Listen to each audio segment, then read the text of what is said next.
Hello दोस्तों, यहाँ पे हम देखते हैं कि इलेक्ट्रॉन की खोज ये हमारा टॉपिक है। और आज हम जानेंगे इलेक्ट्रॉन की खोज कैसे हुआ और किसने किया और कब किया। तो जैसा कि आपको पता है कि इलेक्ट्रॉन की खोज किसने किया, तो ये एक वैज्ञानिक थे जिनका नाम था जे थॉमसन। तो जो ये वैज्ञानिक थे, इन्होंने 1897 यानी 1897 में इलेक्ट्रॉन की खोज की। यह खोजा गया पहला उपपरमाणविक कण था, यानी इसको बोलते थे सब एटॉमिक पार्टिकल। ठीक है ना, इसको क्या बोलते थे सब एटॉमिक पार्टिकल। इन्होंने बताया था, थॉमसन ने कैथोड रे ट्यूब का उपयोग ऋणावेशित कण की पहचान के लिए किया था। यानी जो ये हमारे वैज्ञानिक थे जे थॉमसन, तो इन्होंने इसका यूज किया था किसके, जो हमारे ऋणावेशित कण होता है उसका पहचान करने के लिए। तो इन्होंने पाया था तो कि जब उन्होंने 1897 में इसका खोज किया, तो इन्होंने बताया कि ये कहाँ के वैज्ञानिक थे, तो ये ब्रिटिश के वैज्ञानिक थे।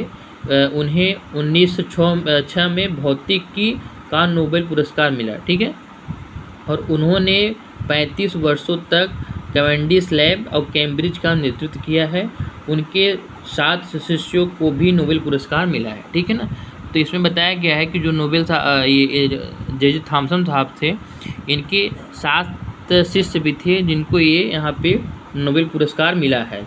इनके साथ मतलब उस खोज में भी थे और इसके अलावा भी बहुत सारी खोज किए हैं। ठीक है, तो इसमें बता दें, जैसा कि आपको एक ट्रिक पता होगा, आप लोग सुने होंगे कि ईंटा पर नाचे। तो जो उसमें ये जो ईंटा पर नाचे जो हमारा ये ट्रिक होता है, ये होता है इलेक्ट्रॉन, प्रोटॉन, न्यूट्रॉन की जो खोज करता है उनके बारे में बताने के लिए। जैसा कि आपको पता है, जो ईंटा है यानी ई से इलेक्ट्रॉन और टा से जे थॉमसन। ठीक है, पर जो उसके बाद आता है पर मतलब प से प्रोटॉन और र से रदरफोर्ड। और नाचे जो होता है वो न्यूट्रॉन और जेम्स चैडविक। यानी इन्होंने एक हमारा ट्रिक है ईंटा पर नाचे, जिससे हमारा ये क्लियर हो जाता है कि इलेक्ट्रॉन, प्रोटॉन और न्यूट्रॉन की खोज किसने की। तो यहाँ पे हम थोड़ा और देखते हैं। यहाँ पे जो थॉमसन साहब ने कैथोड रे किरणों का प्रयोग करके ऋणावेशित कण का पहचान किया था, जिसको हम लोग इलेक्ट्रॉन बोलते हैं, उसके बारे में थोड़ा और जानते हैं। तो यहाँ पे देखिए आप लोग कि एक शीशे की ट्यूब जिसमें निर्वात होता है और 2 इलेक्ट्रोड कैथोड और एनोड होते हैं, जिसको हम प्लस और माइनस बोलते हैं। उच्च वोल्टेज देने पर ऋणात्मक कैथोड रे से किरण निकलती है। अगर हम लोग ज़्यादा वोल्टेज देते हैं, उसमें से किरण निकलती है।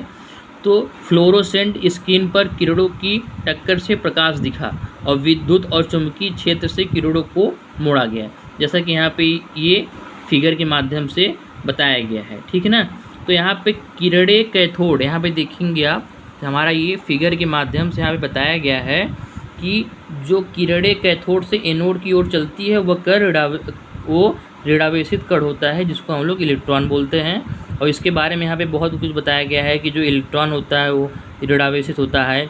उसका जो द्रव्यमान होता है यहाँ पे 9.1 × 10⁻³ kg बहुत हल्का होता है। ये क्या होता है, नाभिक के बाहर होता है। ठीक है ना, और ये मूलभूत कण होता है। ठीक है ना, धन्यवाद।